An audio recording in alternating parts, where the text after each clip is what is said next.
জমানো টাকাগুলো সব দিয়ে দেওয়াটা কি ঠিক হইব? এর একটা ভাও কথা বললাম আম্মা। হ্যাঁ, কত বড় একটা সুযোগ পাইছি, কোন জায়গায় তুমি সাহস দিবা তা না, তুমি উল্টাপাল্টা কথা কইতে।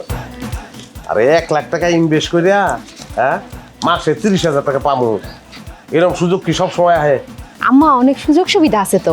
শোনো না, ওই যে রতন তো সরকারি লোকের সাথে উঠা বসা, ওরা একটু কই কি আমগুলোকে যেন ঢাকায় একটা বাড়ির ব্যবস্থা করে দেয়। ও আমার আপনার তোমার বেআই লাগে সরকার এক কাছে গিয়া হাত জোর করে হাতে পায়ে ধরে কই তুইব, সিস্টেম আছে, এটা আমি রতন রে কমুনে ম্যানেজ করুন, জায়গা ট্যাডি দিয়ে তো। আসসালামু আলাইকুম। আসসালামু আলাইকুম। দৌড় মিয়া, এত দেরি করলা কি লিখাইতে? বারবার আবার বস আবার ফোন দিতেছে না, টেটা দে।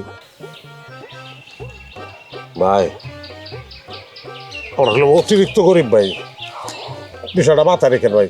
সমস্যা না, অতিরিক্ত গরিব তো, এটা মাথা আমি রেখেছি। হ্যাঁ, তাহলে আমি টাকা আর ভাবি টাকা দেখাইব। হ্যাঁ ওকে, তাহলে আমি গেলাম।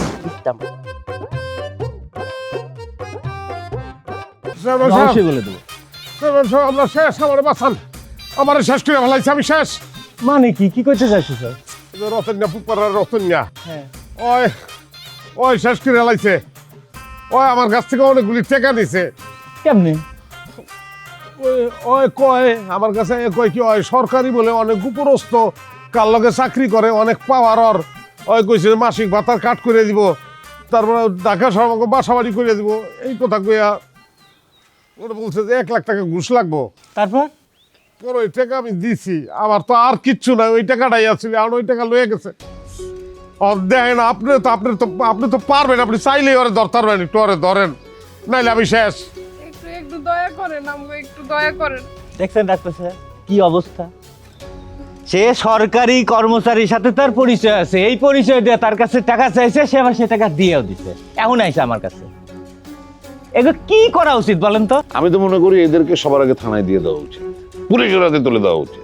তোমরা তোমাদের দারিদ্রের মিথ্যা মিথ্যা গল্প বলে মানুষের কাছ থেকে টাকা নাও, আর আজকে অন্য একজন তোমাদের সাথে একই ঘটনা ঘটিয়েছে, এখন খুব খারাপ লাগছে না? তোমাদেরকে পুলিশের হাতে তুলে দেওয়া উচিত সবার আগে। আপনি সব কি বলতেছেন? আমরা হইলাম গরিব মানুষ। ধরো মিশা কথা কোকিল লিখা, আমরা বেশি গরিব। চুপ করা, বেশি গরিব? হ্যাঁ, ফাজলাম। তোমাদের কারণে জেনুইন 10টা গরিব মানুষ আজকে মানে মানুষের সাহায্য পায় না। মানুষ মানুষের উপর বিশ্বাস হারিয়ে ফেলেছে শুধুমাত্র তোমাদের জন্য, তোমাদের মতন কিছু প্রতারকের জন্য। ডাক্তার সাহেব, এত কথা বাড়ানোর দরকার নাই। রতন অপরাধ করছে, দেখতেছি রতনরে কি করা যায়। কিন্তু এরা যে এই গ্রামের মধ্যে থাকে, এই গ্রামের মধ্যে অপরাধ করে, এগে কি করা উচিত? এগে থানায় দেওয়া উচিত না? অবশ্যই, আমি তো বলছি এখনই ওদেরকে থানায় দিয়ে দেন।